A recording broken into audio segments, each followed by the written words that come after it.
সবুজে ঘেরা এক শান্ত গ্রামের নাম সুবর্ণগ্রাম।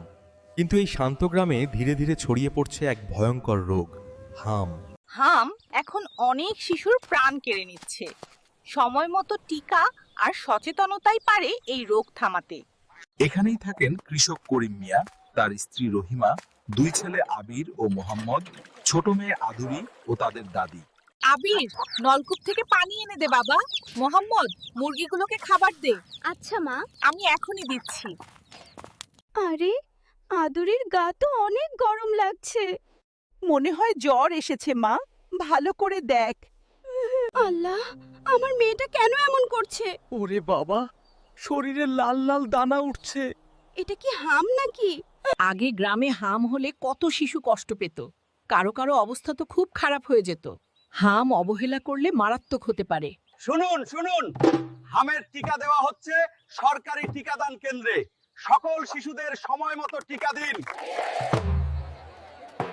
হামের টিকা নাকি খুব জরুরি? হ্যাঁ, শুনেছি এখন অনেক শিশু আক্রান্ত হচ্ছে। হাম একটি ছোঁয়াচে রোগ।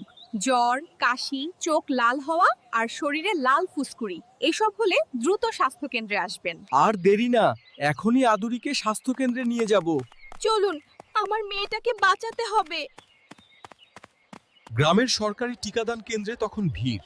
অনেক মা তাদের শিশুদের নিয়ে এসেছে। আপা, আমার বাচ্চার জ্বর আর ফুসকুড়ি হয়েছে।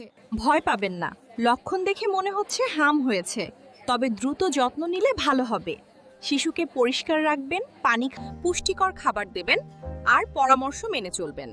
হামের টিকা শিশুকে মারাত্মক জটিলতা থেকে রক্ষা করে। সময় মতো সব টিকা দিলে শিশুর সুরক্ষা অনেক বেড়ে যায়। আগে ভয় পেতাম, এখন বুঝেছি টিকা খুব দরকার।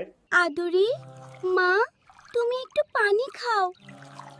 ধীরে ধীরে ভালো হয়ে যাবে ইনশাআল্লাহ। কয়েকদিনের যত্ন, চিকিৎসা আর সহিক পরামর্শে আদুরি ধীরে ধীরে সুস্থ হতে লাগলো। মা, আদুরি আবার হাসছে। আজ বুঝলাম রোগ লুকিয়ে না রেখে দ্রুত চিকিৎসা আর টিকা কত জরুরি। আর কোনো শিশুকে যেন এই কষ্ট না পেতে হয়। সবাই শুনুন, শিশুর জ্বর, কাশি, চোখ লাল, ফুসকুড়ি অবহেলা নয়, দ্রুত স্বাস্থ্য কেন্দ্রে যান। আমরা আমাদের শিশুদের টিকা দেব। হাম প্রতিরোধযোগ্য। সময় মতো টিকা, পরিষ্কার পরিচ্ছন্নতা, পুষ্টিকর খাবার আর দ্রুত চিকিৎসাই পারে শিশুকে সুরক্ষিত